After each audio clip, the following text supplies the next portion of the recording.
107వ వచనము. యెహోవా, నేను మిక్కిలి శ్రమపడుచున్నాను, నీ మాట చొప్పున నన్ను బ్రతికింపుము.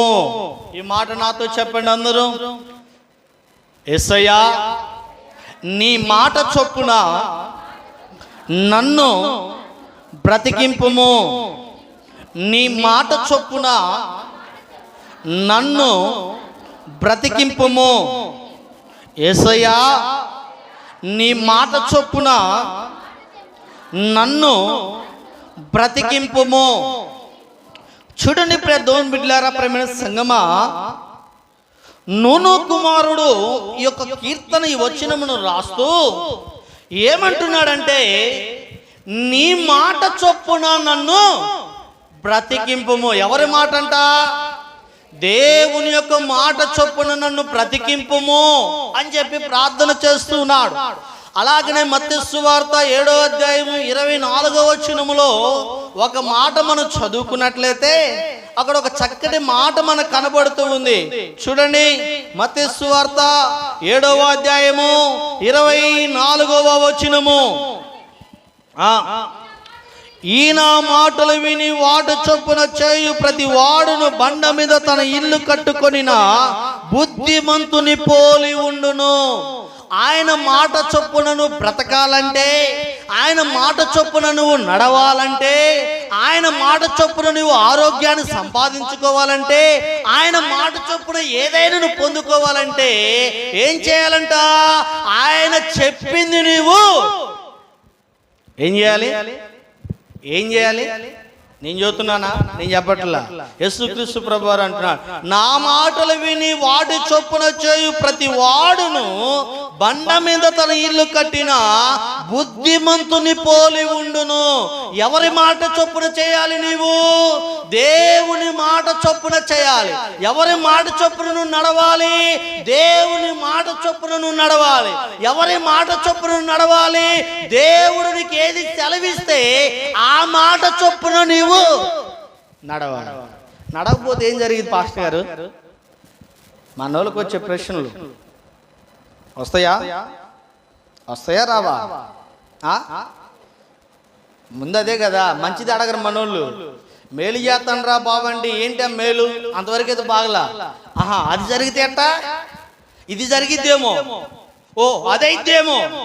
దాని గురించి ముందుగానే అనేక రకమైన ఊహాగానాల్లోకి వెళ్ళిపోతూ ఉంటాం. అవునా కాదా? చూడండి, బైబిల్ గ్రంథంలో నేను ఒక వ్యక్తిని మీకు చూపిస్తా. దేవుని మాట చొప్పున చేయకపోతే దేవుడు ఏం చేస్తాడు? మీ అందరికి తెలిసిన వ్యక్తి యోనా. ఎవరండి? యోనా. ఏంటి మన మాట? నీ మాట చొప్పున నన్ను బ్రతికింపు. అంటే దేవుని మాట చొప్పున మనం ఏదైనా చేస్తే మనకంతా ఆశీర్వాదమే. మనం బ్రతుకుతాం. మత్తయి సువార్తలో అదే కదా చెప్పింది. ఏమని? ఈ నా మాటలు విని వాటి చొప్పున చేయు ప్రతి వాడును బండ మీద తన ఇల్లు కట్టిన బుద్ధిమంతుని పోలి ఉండును అని చెప్పి దేవుని వాక్యం సెలవిస్తుంది. దేవుని బిడ్డలారా, ఒక బైబిల్ గ్రంథంలో యోనా అనే ఒక దైవజనుడు ఉన్నాడు. మీ అందరికి తెలిసిన వాక్యమే. తర్వాత చదువుకోండి. 762 పెద్ద బైబిల్ నుండి. ఎంత పేజీ నెంబర్? 762. ఇళ్ళకి వెళ్ళిన తర్వాత మీరు చదువుకోండి. యోనాకు ఒక రోజు దేవుడు ప్రత్యక్షమై తన వాక్కుతో దేవుడు మాట్లాడాడు. తన మాటతో మాట్లాడాడు. ఏమని మాట్లాడాడంటే, భక్తుడైన యోనా, నీవు నివేనే పట్టణమునకు వెళ్ళి అక్కడ ఉన్న పట్టణములో ఉన్న ప్రజలందరూ కూడా పాపమునకు బానిసలైపోయి వారి యొక్క స్థితి ఎలా ఉందంటే, నాకు వ్యతిరేకముగా ఉన్నది, దుర్గతి కలిగిన వారు ఉన్నారు, జీవిస్తూ ఉన్నారు. నా మాట చొప్పున వాళ్ళు నడవట్లేదు. వారి సొంత ఆలోచనలు, వారి సొంత తలంపులు, వారి యొక్క సొంత ఊహాగానాల్లో వాళ్ళు బ్రతుకుతున్నారు. కాబట్టి ఇదిగో ఆ పట్టణం పట్ల నాకు ఎందుకో జాలి కలుగుతుంది. ఒకసారి నువ్వేనే పట్టణమునకు వెళ్ళి నీవు అక్కడికి వెళ్ళి నేను చెప్పమన్న మాట ఒకసారి నువ్వు చెప్పు అన్నాడు. ఏమన్నాడండి? నువ్వు చెప్పమన్న మాట ఒకసారి చెప్పు అన్నాడు. చాలా మంది అంతే, దేవుని యొక్క సేవకులు విశ్వాసుల కొరకు ప్రార్థన చేస్తున్నప్పుడు దేవుని సేవకుడికి ఆ విశ్వాసుల గురించి బయలుపరిచినప్పుడు ఆ విశ్వాసును పిలిచు, ఆ విశ్వాస ఇంటికి వెళ్ళు, దేవుని సేవకుడు అమ్మా దేవుడు నాకు ఇలా తెలియజేశాడు కాబట్టి నువ్వు జాగ్రత్తగా ఉండు, నీ ప్రవర్తన జాగ్రత్త చేసుకో, నీ ఆలోచన జాగ్రత్త చేసుకో, నువ్వు సరైన మార్గంలో ఉన్నాడు అంటే ముందేమో అంటారు, వెనక తిరిగిన తర్వాత మూతి తిప్పుకొని బో చెప్పావలయ్యా ఏంటి బో చెప్పావలయ్యా అనే వాళ్ళు ఉన్నారా లేరా? ఉన్నారా లేరా? వెనకాల సొనుక్కునేవారు ఉన్నారా లేరా?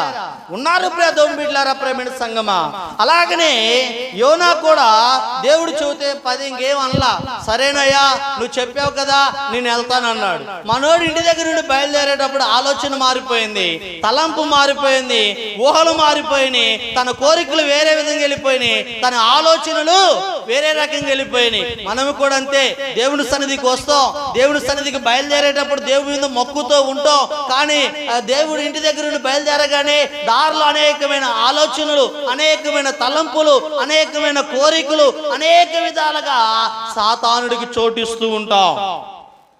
అర్థమవుతున్నాయి నా మాటలు? ఎవరికి చోటిస్తున్నాం మనం? సాతానుడికి. ప్రశాంతంగా దేవుని వాక్యం వినాల్సింది పోయి, ప్రశాంతంగా దేవుని వాక్యం ధ్యానించాల్సింది పోయి, ప్రశాంతంగా దేవుని వాక్యం మన హృదయంలోకి చేర్చుకోవాల్సింది పోయి, ఎక్కడున్నాం గాలిపటం గాల్లో ఎగిరినట్టుగా ఎక్కడో మేడలు ఎగురుతూ ఉంటాం. ఆ మేడలో ఒక్కసారి గాలిపటం తెగిందంటే ఎక్కడ పడిద్ది? అది ఏ కాంపలోనే ఎక్కడెక్కడ చిక్కింది అనుకో, పనికొచ్చిద్దా? పనికి రావటం కష్టం. అందుకని మన హృదయం ఎవరికి ఇవ్వాలి? దేవునికి ఇవ్వాలి. ఎవరికి ఇవ్వాలి? దేవునికి ఇవ్వాలి. మరి ఏమన్నా దేవుడు ఏమేమి చదువుకున్నావు? నీ మాట చొప్పున చేస్తే బ్రతుకుతారని చెప్పి నూను కుమారుడు తన కీర్తనలో మాట్లాడుతున్నాడు. అవునా? మరి ఇప్పుడు యోనాతో దేవుడు మాట్లాడాడు. ఏమని మాట్లాడాడు? నువ్వు ఎక్కడికి వెళ్ళమన్నాడు? నివేనే పట్టణముకి వెళ్ళమన్నాడు. ఎక్కడికి వెళ్ళమన్నాడండి? చెప్పండి నాతో. సేవకుడి పేరేంటి? యోనా. యోనాని ఎక్కడికి వెళ్ళమన్నాడు? ఇటనరాజుపల్లె. ఎక్కడికి? నివేనే పట్టణానికి వెళ్ళమన్నాడు. ఎక్కడికండి? నివేనే పట్టణంకి వెళ్ళమన్నాడు. ఇంటి దగ్గర తలకే బెమ్మానం కూపాడు. మనం కూడా అంతే, చర్చిలో వాక్యం చెప్పినంతసేపు ఊపుతూనే ఉంటాం. ఈ గడప దాటగానే నీ మాటలు నీవి, నా మాటలు నావి, నీ ఆలోచన నీది, నా ఆలోచన నాది పోయా. అందుకని దేవుడు చెప్పాడు, ఒకడంట ఇత్తనాలు తీసుకొని పొలానికి బయలుదేరాడు. ఎక్కడికి బయలుదేరాడు? పొలానికి బయలుదేరాడంట. పొలానికి బయలుదేరితే త్రోవ పక్కన వెళ్ళేటప్పుడు కొన్ని ఇత్తనాలు త్రోవ పక్కనే బండి అంట. ఎక్కడ బండి? త్రోవ పక్క బండి. కొన్ని ఇత్తనాలు ఎక్కడ బండి? ముళ్ళ పొదల్లో బండి. కొన్ని ఇత్తనాలు ఎక్కడ బండి? రాతి నెలలో బండి. అసలు పొలానికి వెళ్ళారికి ఎన్ని మిగిలినాయి? ఎన్ని మిగిలినాయి అమ్మా? ఎన్ని మిగిలినాయి? కొంచెమే మిగిలినాయి. మనం కూడా అంతే, 100 మాటలు వింటే ఇంటికి వెళ్ళారికి ఎన్ని మాటలు ఉంటాయి? యేసయ్య మాట తప్పనిచ్చి ఏముండవు. ఏ మాట? యేసయ్య మాట తప్పనిచ్చి ఏమి ఉండవు. మనోడు కూడా ఏమన్నా బయలుదేరి నివేన పట్టణంకి వెళ్ళమని ఓడ ప్రయాణం. ఏం ప్రయాణం చేయాలి? ఓడ ప్రయాణం. సముద్రంలో ప్రయాణం చేయాలి. దర్జాగా బట్టలు చదువుకున్నాడు, బ్యాగ్లో బ్యాగ్ తగిలించుకున్నాడు. బయలుదేరాడు. బయలుదేరి పాట పాడుకుంటూ హల్లెలూయా స్తుతి మహిమా ఎల్లప్పుడు సముద్రం దగ్గరికి వెళ్ళాడు. ఓడలను చూశాడు. ఓడలు చూడగానే మనోడు నివేన పట్టణం వెళ్ళాల్సింది పోయి ఎక్కడికి వెళ్ళాడు? తర్షీషుకి వెళ్ళే ఓడెక్కాడు. మన మనసు కూడా అంతే, ఒకసాట స్థిరంగా ఉండదు, ఒకసాట స్థిరంగా నిలబడలేవు, ఒకచాట నిలబడి స్థిరంగా ప్రార్థన చేయలేవు, ఒకచాట నిలబడి దేవుని మాటను సంపాదించుకోలేవు, ఒకసాట నిలబడి దేవుని మాట చొప్పున నడవలేవు. అవసరమైతే కష్టం వస్తే ఇది కాకపోతే ఇంకోటి. అవునా కాదా? ఇది కాకపోతే ఇంకోటి. కష్టం వచ్చింది అనుకోండి, ప్రతిరోజు యేసయ్య అని అనుకుంటాం. ఆ కష్టం వచ్చిన రోజు యేసయ్య కూడా అనుకోరు. ఏం చేశాడు? ఏంటి ఏం చేశాడు అంటారా? అనరా? యేసయ్య పోయి ఏమొచ్చింది? యేసయ్య పోయి ఏమొచ్చింది? ఏం చేశాడనే దగ్గరికి వెళ్ళింది. అది కాదు, కష్టములో ఉన్నప్పుడు కూడా యేసయ్య పాదాలు చెప్పుకొని ఆయన మాట చొప్పున ప్రార్థన చేయాలి. ఎవరి మాట చొప్పున? ఆయన మాట చొప్పున. ఆయన మాట చొప్పున చేస్తే నీకు ఆశీర్వాదమే. సువార్తలో ఉన్న తర్వాత చదువుకోండి. ఒకరోజు పేతురు వాళ్ళంతా రాత్రంతా కష్టపడతాడు సముద్రంలో చేపలకి. ఏంటండి, రాత్రంతా కష్టపడతాడు చేపల ఆటకెళ్ళి. ఒక్క చేప కూడా దొరకదు, ఒక్క చేప కూడా దొరకదు. తెల్లవారుజామున యేసుక్రీస్తు ప్రభువు ఆ సముద్ర తీరానికి వచ్చిన తర్వాత వాళ్ళంతా శుభ్రంగా అడుక్కుంటా ఉంటాడు. యేసయ్య చూశాడు, అతని అతని స్థితిని చూసి వెళ్ళి ఓడలో పడవలో కూర్చొని ఏంటంటే రాత్రంతా ఎతికినా ఒక్క చేప కూడా నాకు దొరకలేదు. అంతే చూడండి, కొన్ని సార్లు రాత్రంతా ప్రార్థించినా, రోజుల తరబడి ప్రార్థన చేసినా, నెలల తరబడి ప్రార్థన చేసినా, సంవత్సరాల తరబడి ప్రార్థన చేసినా ఒక్కొక్కసారి దేవుని కార్యం ఎమ్మటనే జరగదు. అర్థమవుతుందా? జరగదు. ఓపిక ఉండాలి. ఏం కలిగి ఉండాలి? అందుకని చెప్పాడు, నిరీక్షణ కలిగిన వారై ఏం కలిగి ఉండాలంట? ఓర్పు కలిగిన వారై కనిపెట్టే స్థితిలో ఉండాలంటే విశ్వాసి. ఏం కలిగి ఉండాలంట? ఓర్పు కలిగిన వారే, నిరీక్షణ కలిగిన వారై కనిపెట్టే స్థితిలో ఉండాలి. కనిపెడతాం తప్ప నుంచి నువ్వేం చేయలేవు. ఆయన అనుగ్రహించేంతసేపు, ఆయన అనుగ్రహించేదాకా మనం ఏం చేయాలి? అయ్యా అయ్యా అయ్యా అని ఆయన పాదాలు పట్టుకోవాలి. ఏం చేయాలండి? ఆయన పాదాలు పట్టుకొని ప్రార్థన చేసే స్థితిలో ఉండాలి. నువ్వేం దేవుడివి అని అన్నావు అనుకో, ఆయన కూడా అంటాడు కదా, నువ్వే మనిషి పో అంటాడు. ఆయన పో అన్నాడు అనుకో, శారదీసేవాడు భూలోకంలో ఎవరు ఉన్నాడు? నీకు ఉన్నాడు. నెట్టేసిన వాళ్ళు కూడా. సంసోన్ ఉన్నాడు. దేవుడు బలాఢ్యుడిగా తయారు చేశాడు, బలాఢ్యుడిగా నిలబెట్టాడు. మనోడికి పాపం ఎక్కువైపోయింది, కోరికలు ఎక్కువైపోయినాయి, తలంపులు ఎక్కువైపోయినాయి. దేవుని తలంపుల్లో దేవుని ఆలోచన లేదు, దేవుని మాట చొప్పున నడవాలనే విధానం లేదు. ఏ కోరికలు ఎక్కువైపోయినాయి? పాపపు కోరికలు ఎక్కువైపోయినాయి. తీరా ఏం జరిగింది? నువ్వు నాకు పనికిరావు ఓ అన్నావు. నాజీరు చేయబడకుండా ఉండవలసిన ఇతను నాజీరు చేయబడ్డాడు. బలమంతా పోయింది. తీరా దేవుని పాదాల్లో దప్పికవుతున్నాయి. అయ్యా ప్రాయా, ఈ ఫిలిప్తుల చేతిలో నేను చచ్చిపోవడం నీకు ఇష్టమా? ఒక్కసారి నన్ను కరుణించయ్యా. చూడండి, అప్పుడు మనలో అప్పుడప్పుడు లోకంలో ఆకులు గాలిన తర్వాత చేతులు పట్టుకుంటారంట. తెలుసా? చేతులు గాలిన తర్వాత ఆకులు గాలిన తర్వాత, చేతులు గాలినాక ఆకులు పట్టుకుంటారంట. సామెతలు నాకు రావాలి, అందుకని అడుగుతున్నా. చేతులు కాలింత ఆకులు పట్టుకుని ఇంకేం ప్రయోజనం వచ్చింది నీకు? కాలకు ముందు ఏం చేయాలి? నువ్వు జాగ్రత్త పడాలి. ఏం చేయాలి? జాగ్రత్త పడాలి. ఉపద్రవం రాకముందే, శ్రమకాలం రాకముందే, కష్టకాలం రాకముందే, అపాయం రాకముందే, నీకు అపాయము సంభవించబోతుందని నీకు తెలిసినప్పుడే జాగ్రత్త పెట్టుకుంటే, జాగ్రత్త పడితే నీ కుటుంబాన్ని రక్షించుకోగలుగుతావు. వచ్చినప్పుడు కొంతమంది నిర్లక్ష్యం ఎక్కువ.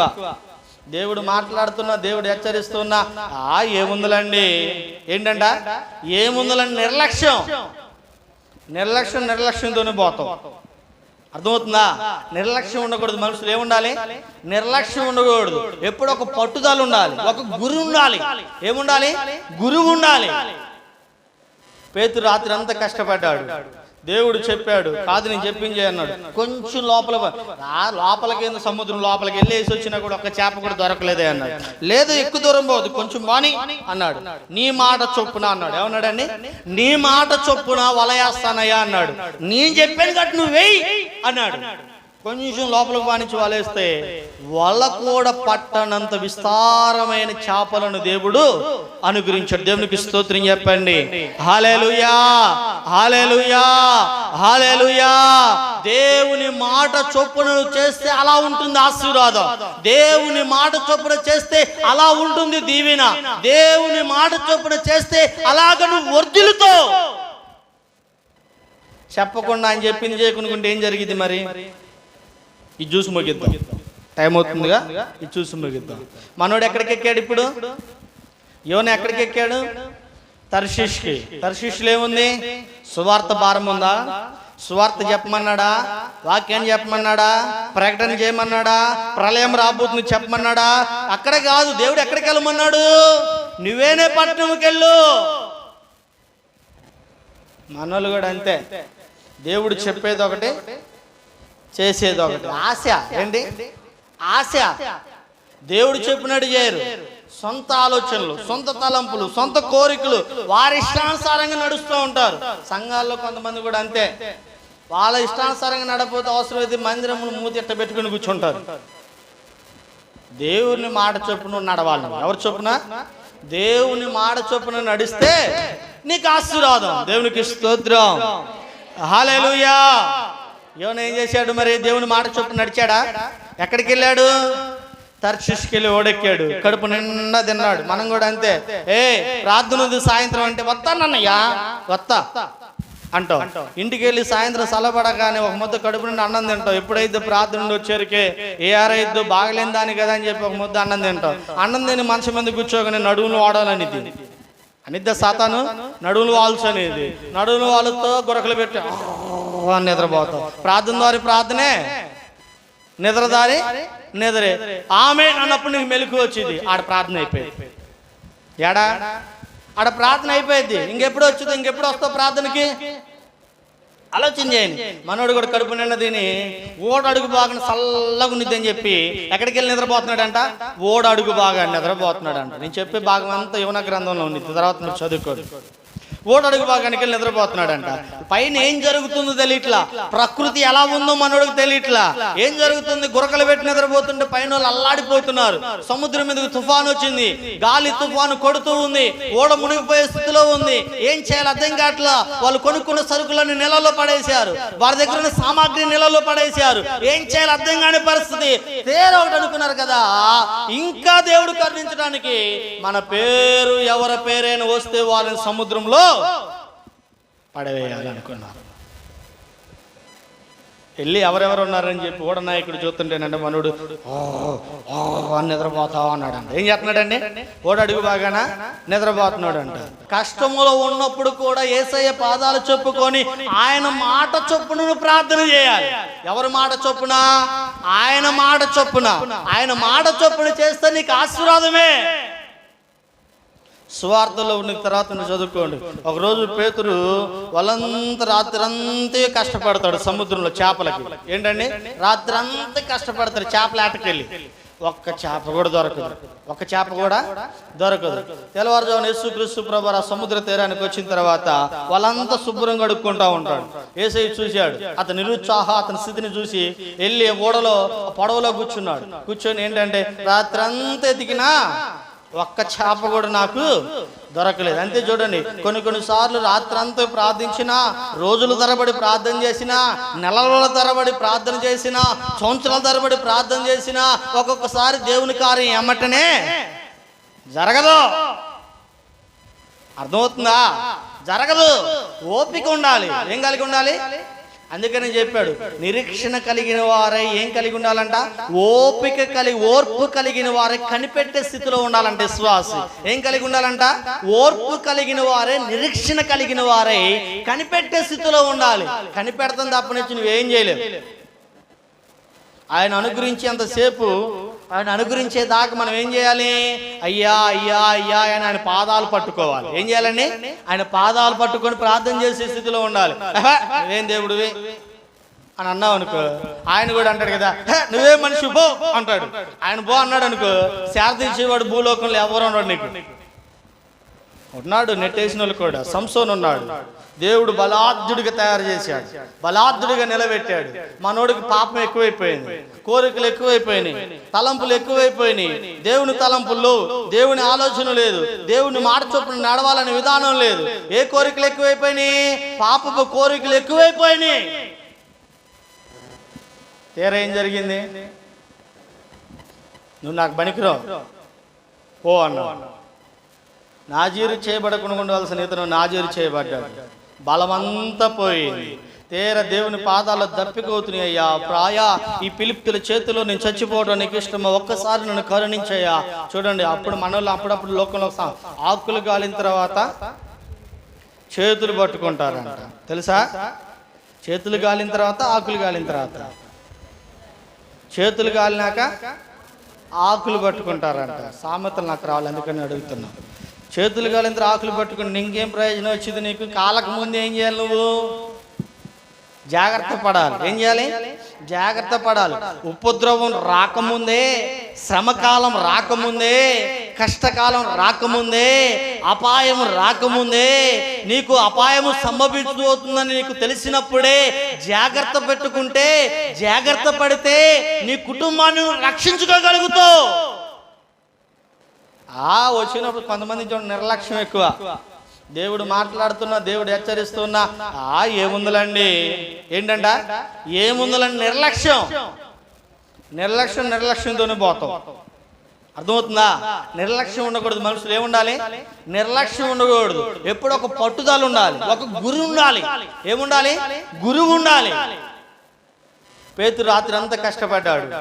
దేవుడు చెప్పాడు, కాదు నేను చెప్పించే అన్నాడు. కొంచెం లోపలికి సముద్రం లోపలికి వెళ్ళేసి వచ్చినా కూడా ఒక చేప కూడా దొరకలేదే అన్నాడు.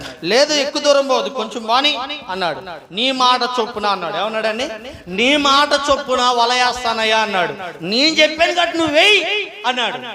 కొంచెం లోపలికి బానించి వలేస్తే వల కూడా పట్టనంత విస్తారమైన చేపలను దేవుడు అనుగ్రహించాడు. దేవునికి స్తోత్రం చెప్పండి. హల్లెలూయా, హల్లెలూయా, హల్లెలూయా. దేవుని మాట చొప్పున చేస్తే అలా ఉంటుంది ఆశీర్వాదం. దేవుని మాట చొప్పున చేస్తే అలా ఉంటుంది దీవెన. దేవుని మాట చొప్పున చేస్తే అలాగ నువ్వు వర్ధిల్లుతావు. చెప్పకుండా ఆయన చెప్పింది చేయకుంటే ఏం జరిగింది మరి? ఈ జ్యూస్ ముగిద్దాం, టైం అవుతుందిగా. ఈ జ్యూస్ ముగిద్దాం. మనోడు ఎక్కడికి ఎక్కాడు ఇప్పుడు? యోన ఎక్కడికి ఎక్కాడు? తర్షీష్కి. తర్షీష్లో ఏముంది? సువార్త భారం ఉందా? సువార్త చెప్పమన్నాడా? వాక్యాన్ని చెప్పమన్నాడా? ప్రకటన చేయమన్నాడా? ప్రళయం రాబోతుంది చెప్పమన్నాడా? అక్కడ కాదు. దేవుడు ఎక్కడికి వెళ్ళమన్నాడు? నువ్వేనే పట్టణంకి వెళ్ళు. మనోళ్ళు కూడా అంతే. దేవుడు చెప్పేది ఒకటి, చేసేది ఒకటి. ఆశ ఏంటి? ఆశ. దేవుడు చెప్పినట్టు చేయరు. సొంత ఆలోచనలు, సొంత తలంపులు, సొంత కోరికలు, వారి ఇష్టానుసారంగా నడుస్తూ ఉంటారు. సంఘాల్లో కొంతమంది కూడా అంతే. వాళ్ళ ఇష్టానుసారంగా నడపోతే అవసరమైతే మందిరమును మూతి ఎట్ట పెట్టుకుని కూర్చుంటారు. దేవుని మాట చొప్పున నడవాలి. ఎవరు చొప్పున? దేవుని మాట చొప్పున నడిస్తే నీకు ఆశీర్వాదం. దేవునికి స్తోత్రం. హల్లెలూయా. యోన ఏం చేశాడు మరి? దేవుని మాట చొప్పున నడిచాడా? ఎక్కడికి వెళ్ళాడు? తర్షీష్కి వెళ్ళి ఓడెక్కాడు. కడుపు నిండా తిన్నాడు. మనం కూడా అంతే. ప్రార్థన ఉంది సాయంత్రం అంటే వస్తానన్నయ్యా, వస్తా అంటాం. ఇంటికి వెళ్ళి సాయంత్రం సలబడగానే ఒక ముద్ద కడుపు నుండి అన్నం తింటాం. ఎప్పుడైతే ప్రార్థన నుండి వచ్చేరికే ఏరైద్దో బాగలేని దాని కదా అని చెప్పి ఒక ముద్ద అన్నం తింటాం. అన్నం తిని మనిషి మంది కూర్చోగానే నడువులు వాడాలని అనిద్ద సాతాను. నడువులు వాల్చు అనేది. నడువులు వాళ్ళతో గురకలు పెట్టి నిద్రపోతాం. ప్రార్థన దారి ప్రార్థనే, నిద్రదారి నిద్రే. ఆమె అన్నప్పుడు నీకు మెలకు వచ్చింది. ఆడ ప్రార్థన అయిపోయింది. ఏడా ఆడ ప్రార్థన అయిపోయింది. ఇంకెప్పుడు వచ్చింది? ఇంకెప్పుడు వస్తావు ప్రార్థనకి? ఆలోచన చేయండి. మనోడు కూడా కడుపు నిండా తిని ఓడ అడుగు బాగా చల్లగా ఉన్నది అని చెప్పి ఎక్కడికి వెళ్ళి నిద్రపోతున్నాడంట? ఓడ అడుగు బాగా నిద్రపోతున్నాడంట. నేను చెప్పే భాగం అంతా యోన గ్రంథంలో ఉంది. తర్వాత మీరు చదువుకోడు. ఓడడుగు భాగానికి వెళ్ళి నిద్రపోతున్నాడంట. పైన ఏం జరుగుతుందో తెలియట్లా, ప్రకృతి ఎలా ఉందో మనోడికి తెలియట్లా. ఏం జరుగుతుంది? గురకలు పెట్టి నిద్రపోతుంటే పైన వాళ్ళు అల్లాడిపోతున్నారు. సముద్రం మీదకి తుఫాను వచ్చింది, గాలి తుఫాను కొడుతూ ఉంది, ఓడ మునిగిపోయే స్థితిలో ఉంది. ఏం చేయాలి అర్థం కావట్లా. వాళ్ళు కొనుక్కున్న సరుకులను నెలలో పడేశారు, వారి దగ్గర ఉన్న సామాగ్రి నెలలో పడేశారు. ఏం చేయాలి అర్థం కాని పరిస్థితి. తేరు ఒకటి అనుకున్నారు కదా, ఇంకా దేవుడు కరుణించడానికి మన పేరు ఎవరి పేరైనా వస్తే వాళ్ళని సముద్రంలో పడవేయాలనుకున్నారు. వెళ్ళి ఎవరెవరు ఉన్నారని చెప్పి ఓడ నాయకుడు చూస్తుంటేనంటే మనోడు అని నిద్రపోతావు అన్నాడంట. ఏం చేస్తున్నాడండి? ఓడ అడుగు బాగాన నిద్రపోతున్నాడు అంట. చూడండి దేవుని బిడ్డలారా, ప్రేమైన సంగమా, మందిరానికి ఎందుకు వస్తున్నావు? మందిరంలో ఎందుకు ఉంటున్నావు? మందిరం దేని కొరకు వస్తున్నావు? మనోడుగా నిద్రపోతున్నాడు. నిద్రపోతున్నావు అంటే నీకేదో శాపం ఉన్నట్టే గుర్తుపెట్టుకో. దేవుడు మందిరానికి వచ్చి కూడా, దేవుడు మందిరంలో ఆరాధన జరుగుతున్నా కూడా, దేవుని వాక్యం జరుగుతున్నా కూడా వినకుండా నువ్వు నిర్లక్ష్యమైన స్థితిలో ఉన్నావంటే, నిర్లక్ష్యమైన స్థితిలో నువ్వు జీవిస్తున్నావంటే, దేవుని వాక్యం హృదయంలోకి తీసుకోవట్లేదంటే నీకు ఏదో ఉంది. అర్థమవుతుందా? మనోడికి ఉందా లేదు? ఇప్పుడు ఉందా లేదా? పేరేయంగానే అందరి లిస్టులో ఎవరి పేరు వచ్చింది? విన్నాడా దేవుని మాట? ఎక్కడికి వెళ్ళమన్నాడు? నివేనే పట్టణానికి వెళ్ళమన్నాడు. ఎక్కడికి బయలుదేరాడు? తర్షిష్కి బయలుదేరాడు. సముద్ర గర్భంలో ఎప్పుడైతే యోనా పేరు వచ్చిందో, యోనాకు కాలు చేతులు కట్టి ఎప్పుడైతే సముద్రంలో పడేశారో, దర్జాగా ప్రయాణం చేయాల్సిన యోనా, దర్జాగా ఆకలి దప్పులు తీర్చుకుంటూ ప్రయాణం చేయాల్సిన యోనా ఇప్పుడు ఎక్కడ ప్రయాణం చేస్తున్నాడు? సముద్రంలో చేప గర్భంలో ప్రయాణం చేస్తున్నాడు. ఎంత నీచమైన ప్రయాణం అండి! ఏ మనిషి అని చేస్తాడా? ప్రపంచంలో ఇంతవరకు మీ జీవితంలో మీరు పుట్టిన కానుండి ఇంతవరకు దాదాపు ఇక్కడ పెద్ద వయసు వచ్చిన వాళ్ళు కూడా ఉన్నారు. ఎప్పుడైనా మీ జీవితంలో యోనా గురించి తప్పనిచ్చి చేప గర్భంలో ప్రయాణం చేసిన వాళ్ళ గురించి విన్నారా? మనోడు ఇప్పుడు ఎక్కడ ఉన్నాడు? ఒకరోజు కాదు, ఎన్ని రోజులు? 3 రోజులు, 3 రాత్రులు, 3 పగుళ్ళు చేప గర్భంలో ఉండి ఇప్పుడు మోకాలేసి ఇప్పుడు ప్రార్థన. అంతే. కష్టం వచ్చినప్పుడే కొంతమందికి దేవుడు గుర్తొస్తాడు, బాధలు వచ్చినప్పుడే దేవుడు గుర్తొస్తాడు, ఇబ్బందులు వచ్చినప్పుడే దేవుడు గుర్తొస్తాడు, అనారోగ్య పరిస్థితి వచ్చినప్పుడే దేవుడు గుర్తొస్తాడు. అప్పుడే కళ్ళం నీళ్ళు వస్తాయి. అన్ని దేవుడు సుఖంగా ఉంచితే, అన్ని సుఖంగా దేవుడు ఇస్తే వాళ్ళకి దేవుడు గుర్తురాడు. ఏ రోజు కూడా కూర్చున్న దగ్గర కూడా యేసయ్య అనుకోరు. కూర్చునేటప్పుడు నడుము వాల్చేటప్పుడు కూడా యేసయ్యా అని అనుకోరు.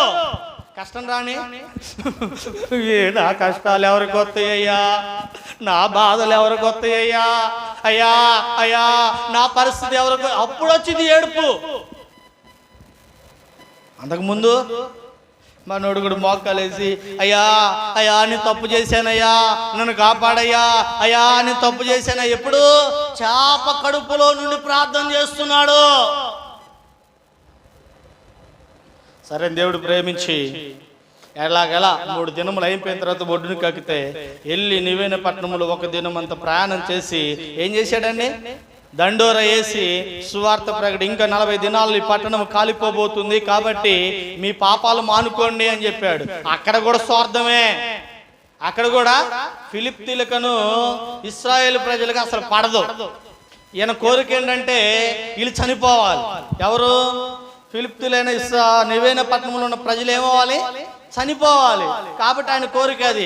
ప్రకటన చేసిన తర్వాత ఒక సొర చెట్టు ఇత్తనం వేస్తే ఆ సొర చెట్టు పందిరిలాగా ఉంటే ఆ పందిరి కింద కూర్చొని ఇటు చూస్తున్నారు. చాలా మంది విశ్వాసులు కూడా అంతే. ప్రార్థన చేస్తున్నాను నీ గురించి, లోపలేమో ఇది నశించిపోను, ఇది పాడైపోను, ఎప్పుడు పోయిద్దో ఏంటి, ఎప్పుడు పోయిద్దో లోపల. పైకేమో నేను చేస్తున్నాను అక్క, నీ కొరకు నేను ప్రార్థన చేస్తున్నా. ఏంటంట ఆ ప్రార్థన దేవుడు వింటాడా? ఆ ప్రార్థన వింటాడా? ఇప్పుడు ఇక్కడ యోనా కూడా అలాగనే ప్రార్థన చేస్తుంది. 4వ అధ్యాయం 2వ వచనం కారణం చదవండి, ముగిద్దాం. 4వ అధ్యాయం 2వ వచనం.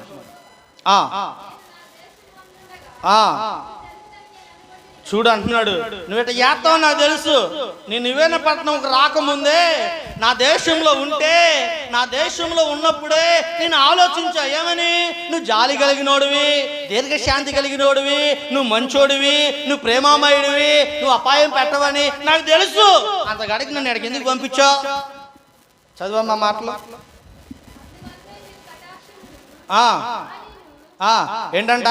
కటాక్షము, జాలియు, బహుశాంతము, కృపగల దేవుడు అయి ఉన్నావని, పశ్చాత్తాపడి కీడు చేయక మానుదు అని నాకు ముందే తెలుసు నీ గురించి. ఎందుకంటే నువ్వు కఠినాత్ముడు కాదు కదా, మనుషులు కఠినాత్ములు, అవునా కదా? మనుషులు కూరులు. మనుషులు ఏదైనా జరిగిందంటే, నీకు ఏదైనా అపాయం తలపెట్టాడంటే వాడికి మరలా ఏదో ఒక అపాయం జరిగిందాకా వాడి కోసం ఎదురు చూస్తూనే ఉంటారు, అవునా కదా? ఏదైనా పొరపాటున ఏదైనా వచ్చి వాడిని ఎదుటి నవ్వాడు అనుకో, వాడికి ఎప్పుడు అపాయం వచ్చింది, నేను ఎప్పుడు నవ్వాలని కనిపెట్టుకొని చూస్తూ ఉంటారు ఈ ప్రజలు, అవునా కదా? అలాంటి స్వార్థ ప్రియులు మనుషులు. కానీ దేవుడు అలాంటి వాడు కాదు, కృప కలిగిన వాడంట ఆయన. ఎవరండి? కృప కలిగిన వాడంట, ఇంకా పశ్చాత్తాప కలిగిన వాడంట. చూస్తాడు ఆయన. ఒకేసారి దహించే దేవుడు కాడు, ఒకేసారి శిక్షించే దేవుడు కాడు, ఒకేసారి బాధ పెట్టే దేవుడు కాడు. చూస్తాడంట, అవకాశం ఇస్తాడంట, సమయం ఇస్తాడంట. మార్పు చెందావా? సరే. మార్పు చెందలేదా? ఇంకంతే. నాకు తెలుసయ్యా, ఈ నివేనే పట్టణానికి రాకముందే, మా దేశంలో ఉన్నప్పుడే, ఈ దేశానికి నన్ను రామన్నప్పుడే ఇంటి దగ్గరే తెలుసు ఏమని, ఆడికి వెళ్ళిన తర్వాత నీ సువార్త ప్రకటిస్తే వాళ్ళు ఒకవేళ పశ్చాత్తాపడి నీ దగ్గర మోకరించి ప్రార్థన చేస్తే వాళ్ళ పట్ల జాలి పడతావని తెలుసు, వారి పక్షాన్ని పశ్చాత్తాపడతావని తెలుసు, వారి పట్ల కృప చూపిస్తావని తెలుసు, అవసరమైతే వారిని కాపాడుతావని కూడా నాకు తెలుసు. ఇంత మాత్రం నన్ను ఎందుకు పంపించే వీడకి? నేను కూడా అనుకున్న కొన్ని సందర్భాలలో, ఇప్పుడు కాదులేండి, ఒక 7-8 సంవత్సరాల క్రితం ఇక్కడ ఆరాధనకు వచ్చేటప్పుడు ఒకళ్ళు ఉన్నారు. ఒకప్పుడు ఎంతమంది మందిరం కట్టి ఎందుకు కృష్ణరాజు పెళ్లి నడిపించే ఒకళ్ళ కోసం, ఒకళ్ళ కోసం కృష్ణరాజు పెళ్లి నడిపించింది.